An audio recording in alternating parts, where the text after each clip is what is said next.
이렇게 축복합시다. 이 땅에서 잘되고 장수하는 방법이 있습니다. 서로 인사할까요? 이 땅에서 잘되고 장수하는 방법이 있습니다. 아멘. 오늘 어르신들 오셨는데요, 사실은 자녀들이 와서 이 설교를 들어야 되는데 늘 안타까운 마음이 있어요. 우리는 이제 부모가 다 됐는데, 그래서 오늘 이 영상은 유튜브가 살려두라고 그랬어요. 그래서 여러분, 우리 교인들에게는 문자를 다 보내드렸으니까 여기 오지 못한 우리 자녀들에게는 제가 드린 말씀을 유튜브를 통해서 다시 잘 들어보시라고 하세요. 자, 오늘 어버이 주일을 맞이해서 정말 어떻게 하면 이 땅에서 우리가 잘되고 장수의 복을 받을 것인가? 누구에게나 다 관심이 돈 잘 벌고 성공하고 아프지 않고 건강하게 살다가 이 땅을 소풍같이 마치고 99세 팔팔하게 살다가 하루 이틀 앓고 주님 앞에 가는 거죠. 그 비법을 가르쳐 드릴게요. 잘 들어보시길 바랍니다. 어버이날 5월 8일만 기억하는 자녀들이 있어요. 그래서 365일 중에 딱 하루만 부모님의 은혜를 기억하고 364일은 잊어버리고 살 때가 있습니다. 저와 여러분은 1년 12달 365일 늘 부모님을 기억하고 안부전화도 드리고 늘 부모님을 위해서 기도하는 효자 효녀가 우리 교회에서 많이 나오기를 축복합니다. 바로 이삭이 그런 삶을 살았어요. 아버지가 어느 날 이삭을 데리고 낯선 산에 오르더니 거기에 땔감과 불은 다 준비했는데 양이 없는 거예요. 그랬을 때 직감적으로 이삭은 내가 오늘 제삿날이다, 내가 오늘 죽나 보다, 이런 마음을 가지고 모리아 산에 올라갔어요. 결국 아버지가 칼을 높이 들고 하나님의 말씀대로 이 아들을 번제로 드리려고 하는 순간, 자, 어떻게 됐을까요? 사진 알아서 나오시길 바랍니다. 자, 칼을 번쩍 들고 아들을 향하여 죽이려고 했어요. 왜냐면 하나님이 내 아들을 나에게 바치라고 했거든요. 근데 이건 시험이죠. 진짜 아들을 죽이기를 원치 않았어요. 그런데 이 아브라함도 순종을 했고 이삭도 아버지에게 결박이 되고 얼마든지 풀릴 수 있지만 그렇게 해서 순종을 했어요. 그리고 이 이삭이 이제 나이가 30이 다 됐어요. 그런데 그 땅에 큰 경제적인 어려움과 기근이 나서 사람들이 다 힘들었어요.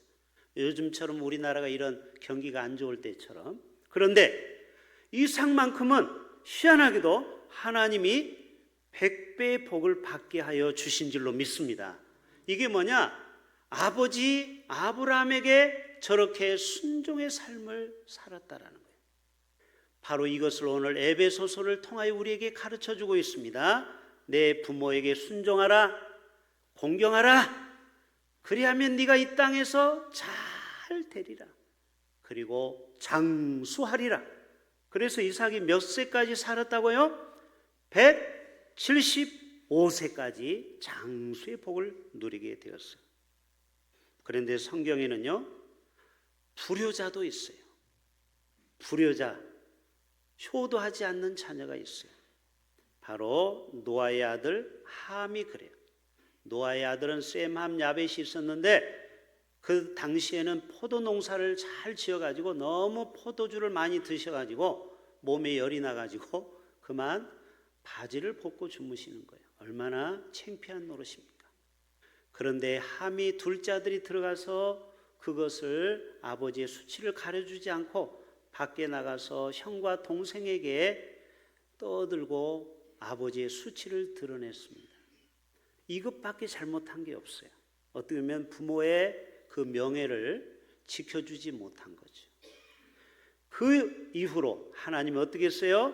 이 형 함과 야벳의 셈과 야벳의 종이 되게 하고 또 이 함의 아들인 가나안이 저주를 받게 됩니다. 자기가 잘못했는데 벌은 누가 받아요? 아들이 받는 거예요. 여러분, 성경은 내 부모를 공경하라, 그러면 네가 이 땅에서 잘 된다고 했어요. 거꾸로 얘기해 볼까요? 내 부모에게 순종 안 하고 공경 안 하면 네가 이 땅에서 잘 된다, 잘 못 된다. 다시, 잘 된다, 못 된다? 잘 못 된다라고 말할 수 있죠. 그리고 장수의 반대말은 뭐예요? 일찍 죽는 거죠. 여러분, 이삭의 아들 에서도 아픈 손가락이었습니다. 이 장남인데도 영적 분별력이 없어서 팥죽 한 그릇에 그만 자기 장자권을 덜썩 팔아버렸어요. 그리고 그때부터 어긋난 길로 갑니다. 마지막은 하나님을 믿지 않는 이방 여자와 결혼합니다. 가나안 여인과. 그래서 성경은 이 이삭과 리브가에게 큰 근심이 되었다라고 말하고 있어요. 바로 부모에게 불순종함으로 장자의 권리를 빼앗겨버리고, 그리고 이 땅에서 축복을 다 잃어버리게 됐어요. 왜 그래요? 내 부모를 공경하지도 않고 내 부모의 말에 순종하지도 않았기 때문에 그래요. 다윗의 아들이 몇 명 있는데 그 중에 압살롬이라고 있어요. 이 아들은 이 다윗 왕 아버지에게 순종을 하지 않고 반역을 일으키고 자기가 왕이 되려고 하는 쿠데타를 일으킨 거예요. 하나님이 보실 때도 참 어이가 없는 일이죠. 결국 어떻게 됐습니까? 압살롬은 전쟁 중에 요압 장군에게 살려주라고 했는데 결국 요압 장군이 과잉 충성으로 다윗 왕에게 잘 보이려고 그만 압살롬을 전쟁에서 처단하게 됩니다. 보세요. 일찍 죽어버리는 거예요. 부모의 말에, 다윗의 말에 순종하고 경외하지 않음으로. 또 다윗의 아들 중에 하나가 아도니아라고 있어요. 따라서 해볼까요? 아도니아. 이 아도니아도 다윗 왕을 어떻게 했느냐? 허락 없이 자기가 스스로 왕이 되려고 반역을 꿈꾸게 됩니다. 반역을 꾀하게 됐어요. 이것도 부모에게 불순종하는 거죠. 결국 어떻게 됐어요? 솔로몬에게 아도니아도 죽어요. 다 젊을 때 죽어버려요.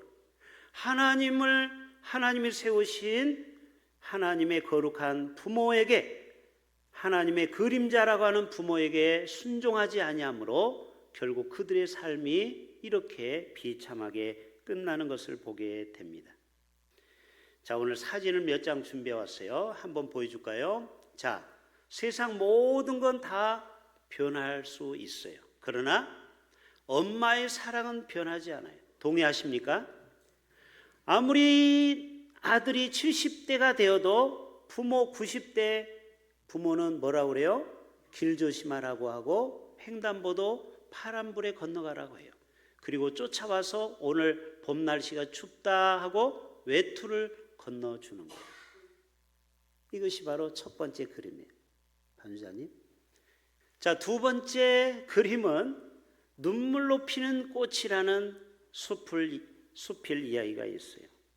자, 이 꽃이 어떤 사연이 있는지 눈물로 피는 꽃이라는 이 글을 반주에 맞춰서 제가 한번 읽어드릴게요. 한때 그녀는 마당 가득 꽃을 심었다. 진달래, 목련, 수국, 그리고 이름 모를 작은 들꽃들. 그리고 옆에 있는 아들에게 이렇게 말했다. 눈물로 키운 꽃은 더 오래 핀단다. 그리고 그 향기는 더 멀리 간단다. 세월이 흘러 이 아들은 도시로 나가고, 그리고 작은 시골집에서 엄마는 시간을 보내게 됩니다. 그리고 이 꽃을 심었어요. 한편 이 아들은 점점 서울 생활이 바쁨으로 어머니에게 연락도 끊어지고, 그리고 명절에도 점점 찾아오지 않게 되었습니다.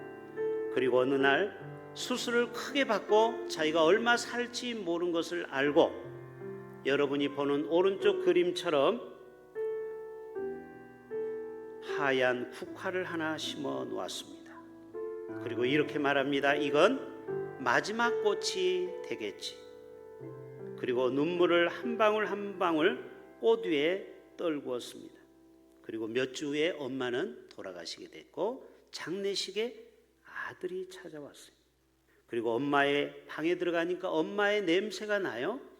옷을 끌어안고 냄새를 맡아보니 엄마의 체취가 납니다.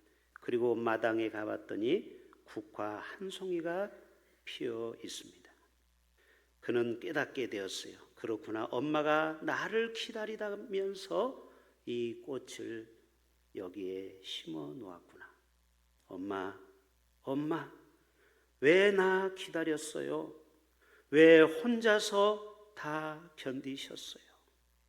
그의 울음이 잦아질 쯤 이 국화에서 바람이 국화의 향기를 뿜어내며 이 아들의 코에 진동을 했습니다. 그런데 이 꽃에서 이런 내면의 소리가 나요. 아들아, 괜찮다.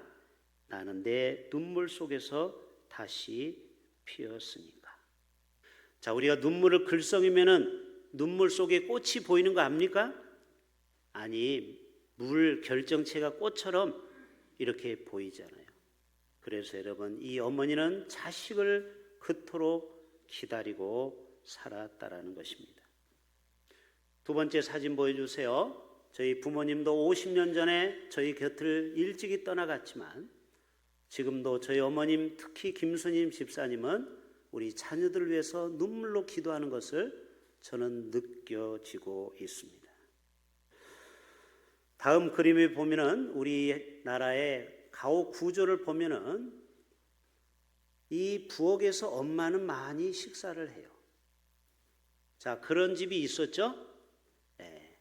그리고 조금 안방에는 아버지와 자녀들이 식사를 하고 엄마는 먹다 남은 저렇게 반찬을 먹으면서 그렇게 헌신하고 우리의 자녀들을 키워냈어요. 이것이 바로 우리를 키워낸 부모님의 사랑이라고 저는 생각해 봅니다. 예, 들어가도 돼요. 여러분, 효도할 때 효자는 여러분이 아는 대로 늙을 노자를 쓰고 거기에 아들 자자를 써요. 맞죠? 자, 늙은 어머니를 자식이 지게에 메고 있다라는 뜻이 바로 효라는 한자입니다. 그래서 자식은 그 부모가 늙을 때, 힘없을 때, 그때부터는 이제 자식이 돌봐야 되는 거예요. 여러분, 오직했으면 우리나라 고려장이 있었겠어요? 늙은 어미를 갖다 산에 버리는 겁니다. 왜? 자식이 키우기 힘들기 때문에. 그러나 진정한 효자는 반포지후라는 말이 있죠. 새끼 까마귀가 누구를 먹여 살래요? 늙은 어미 새를 먹이로 물어다가 입에다 넣어주는 것입니다. 여러분, 까마귀 안 키워봤어요? 저도 안 키워봤어요. 그런데 까마귀가 그렇대요. 효자가 바로 까마귀라는 거예요. 늙었을 때 자기 어미에게 이 까마귀 새끼들이 먹을 것을 다 물어다가 집에 입에다가 넣어준다라는 거예요. 그게 바로 반포지효라는 말이 있잖아요. 또 우리나라 사자성어에 보면은 풍수지탄, 무슨 말이에요? 부모님이 돌아가셔서 이제는 효도하고 싶은데 효도할 수 없다, 한탄스럽다. 이게 바로 풍수지탄이에요. 자, 여러분, 아직 부모님이 살아계시는 분만 오른손 들어보세요. 없어요? 부모님 다 돌아가셨어요? 자, 절반 정도 되죠? 물론 절반은 이미 돌아가신 분도 계시죠. 살아있을 때 부모를 효도하는 겁니다. 돌아가시면은요, 아무런 의미가 없는 것입니다. 오늘 간단하게 정리합니다. 왜 우리가 부모를 공경해야 되느냐? 5가지만 말씀드릴게요. 첫째는 따라서 합시다. 나를 이 땅에 태어나게 하신 분이다. 자, 왜 우리가 부모를 공경해야 됩니까? 물론 십계명에도 나와 있지만 사실 내가 이 땅에 응애 태어난 것은 하늘에서 뚝 떨어진 게 아니죠. 엄마, 아빠를 통해서 내가 이 땅에 태어난 것이죠. 지난주에 뽀빠 이상론 씨가 81세로 심정지로 돌아가셨잖아요. 저는 그분을 생각해 보면은요, 정말 후회 없이 멋지게 살았어요. 그렇죠? 키는 좀 작지만 얼마나 이 알통 보세요. 건강하게, 그리고 남에게 웃음을 주면서 국민들에게 인기와 부와 명예를 다 얻었어요. 사실 그렇게 살다가 81세 죽음을 끝나면은 후회가 안 될 것 같아요. 그렇지 않아요? 여러분, 그러나 뽀빠 이상룡을 누가 이 땅에 태어나겠어요? 그 부모가 계실 거 아닙니까? 그 부모가 피임을 했다면은 뽀빠 이상룡은 나올 수가 없어요. 그러니까 뽀빠 이상룡 씨는 누구에게 평생 감사했어야 돼요? 부모님, 자기를 이 땅에 태어난. 이번에 장례를 치르면서 저 예산까지 이렇게 차를 타고 하다 보니까 계속 도미노 피자 광고가 나와요. 거기에 누가 광고, CF 광고로 나와요? 도미노 피자 맛이 별로 안 사 먹어보시나 보네요. 손흥민이 거기 CF 광고로 얼마나 가는 데마다 손흥민이 그 피자 광고를 해요. 아마 CF 광고를 해서 수백억 이상 수천억을 벌었을 겁니다. 그런데 여러분 생각해 보세요. 오늘날의 새 월드스타인 손흥민이 누가 낳지 않았으면, 부모가 낳지 않았으면 손흥민이라는 존재는 우리가 몰랐을 거예요. 그렇죠? 자기를 이 땅에 태어나게 하신 그 부모님 그 자체만으로도 우리는 당연히 감사해야 될 줄로 믿습니다. 두 번째로는 하나님의 명령이에요. 10계명 중에 1계명부터 4계명은 하나님에 대한 경외를 하라는 뜻이고, 5계명부터는 이 땅의 계명이죠. 부모를 공경하라. 5계명, 6계명 살인하지 말라, 간음하지 말라, 도둑질하지 말라, 내 이웃의 물건을 탐하지 말라. 이게 다 5부터 10까지인데 그 중에 제일 첫 번째 퍼스트가 내 부모를 공경하라가 5계명이 있어요. 이거는 하나님의 명령이라는 것이죠. 마땅히 우리가 부모에게 효를 다하는 것은 마땅하다라는 거예요. 오늘 1절에 말하고 있죠. 자녀들아, 주 안에서 너희 부모에게 순종하라. 이것이 옳으니라. 이 말은 뭐예요? 당연하다, 옳다, 지당하다, 마땅하다, 이런 말이 아니겠습니까? 또 하나는요, 왜 우리가 부모를 공경해야 됩니까? 하나님도 어떤 자녀를 좋아하느냐? 부모에게 효도하는 자녀를 하나님도 기뻐하십니다.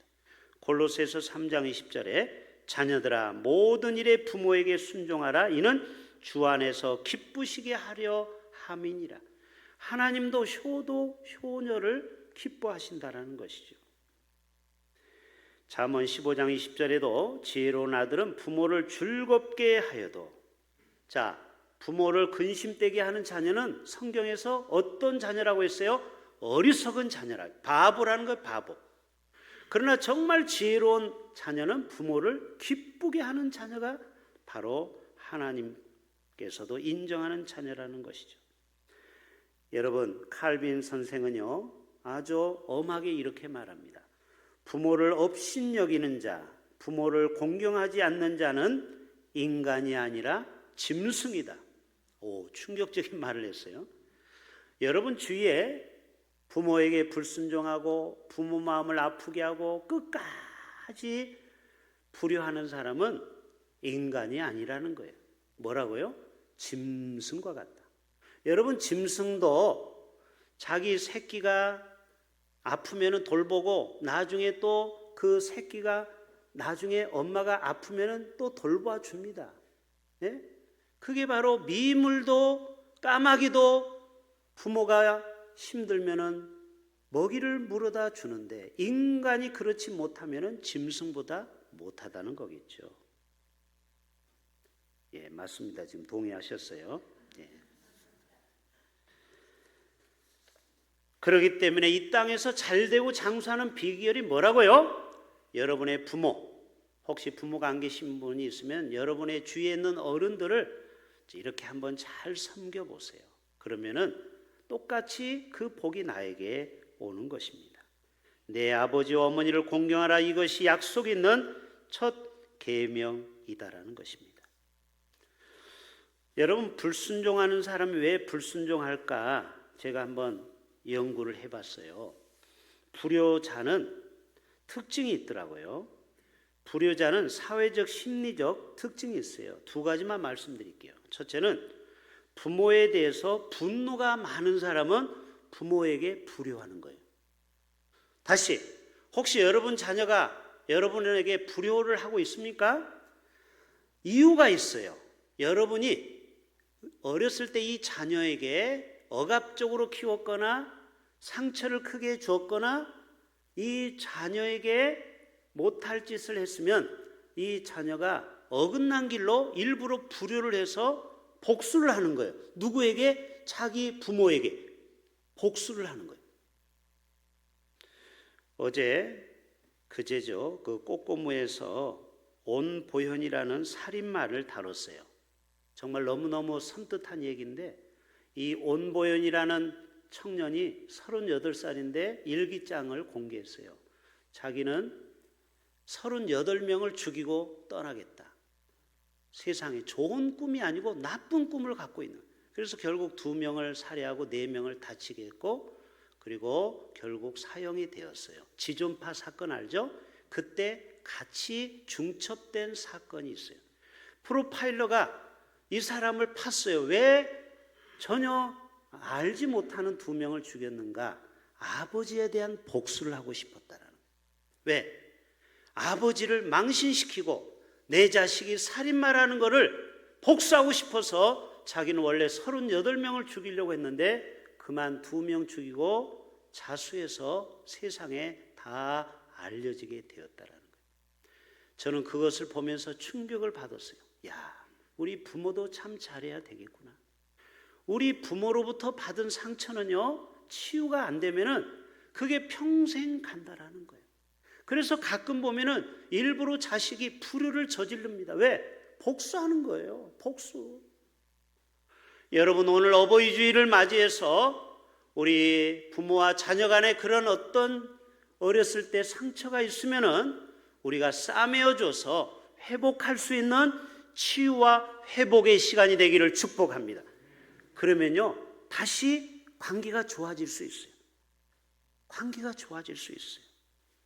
그래서 불효자의 특징은 바로 부모에 대한 분노, 원망이 있었고 또 하나는 자기 중심적인 성향, 나르시시즘적인 생각을 갖고 있다라는 거예요. 자기밖에 몰라요. 이기적이에요. 그래서 부모가 자기에게 해준 게 뭐냐는 거예요.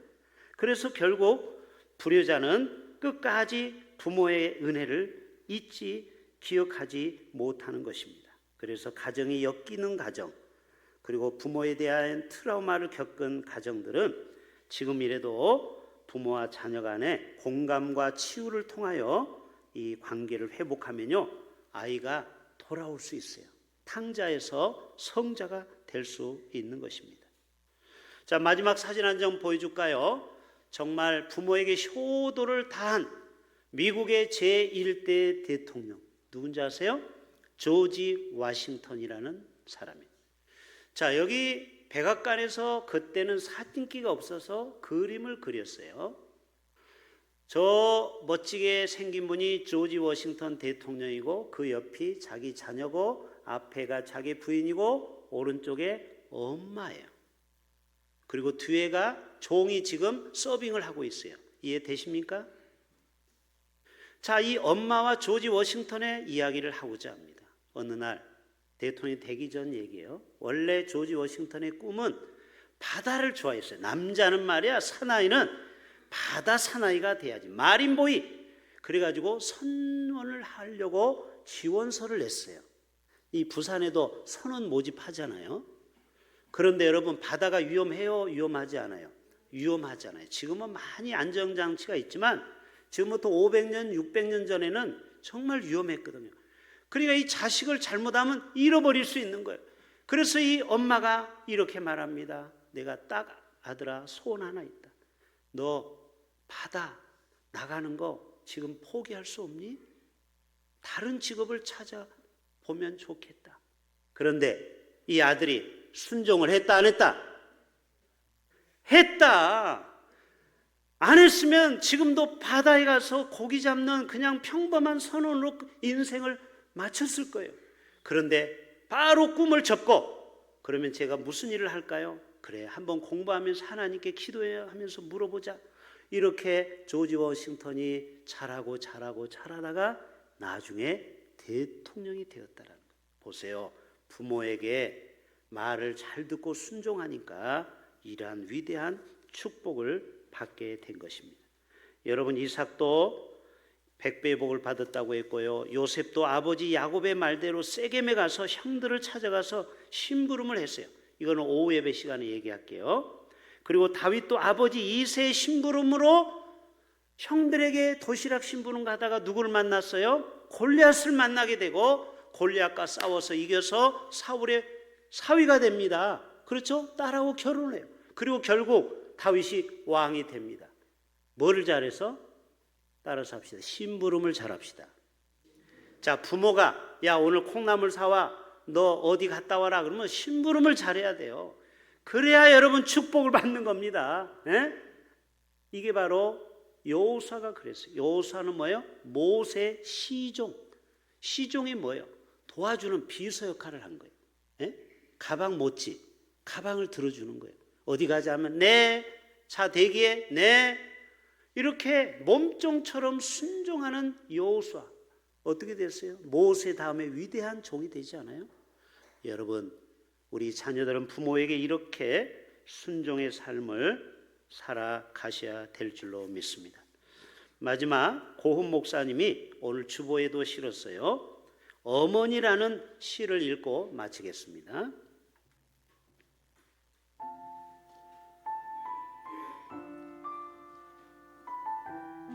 어머니, 키 작은 이유를 이제야 알겠습니다. 머리에 늘 무거운 짐을 이고 다니셨죠. 몸이 야윈 이유를 이제야 알겠습니다. 먹을 만한 것은 다 자식에게 주고 입맛 없다고 허리띠를 졸라 매셨던 어머니.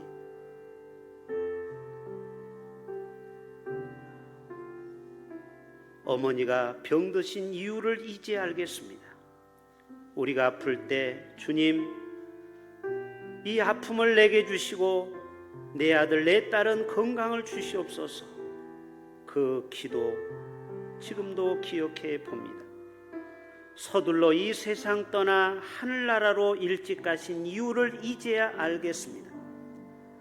평생 짐 지고 사셨기에 행여 우리에게 짐이 되실까봐 이 사랑의 빛을 깨닫지 못하게 사랑만 주고 가셨습니다. 됐습니다. 여러분, 부모님이 마지막 우리에게 주신 것은 뭐만 남겨놓고 가셨다고요? 사랑만 놓고 가셨다라는 거예요. 그래서 옛날에 어르신들 보면은요, 곡기를 끊고 죽는 사람 많이 봤어요. 저도. 왜요? 자식들한테 피해를 주지 않기 위해서, 자식들이 너무 힘들어하지 않기 위해서 스스로 음식을 거부하고 이 세상을 떠난 부모가 많이 있습니다. 그게 뭐예요? 자식에게 짐이 되지 않기 위해서. 부모는 마지막까지 우리에게 사랑만 남겨주고 가셨다라는 거예요. 저와 여러분 모두가 다 이 부모님의 사랑을 기억하여 이 땅에서 잘되고 장수하는 그러한 축복의 사람 되시길 주님의 이름으로 축복합니다. 하나님 아버지, 오늘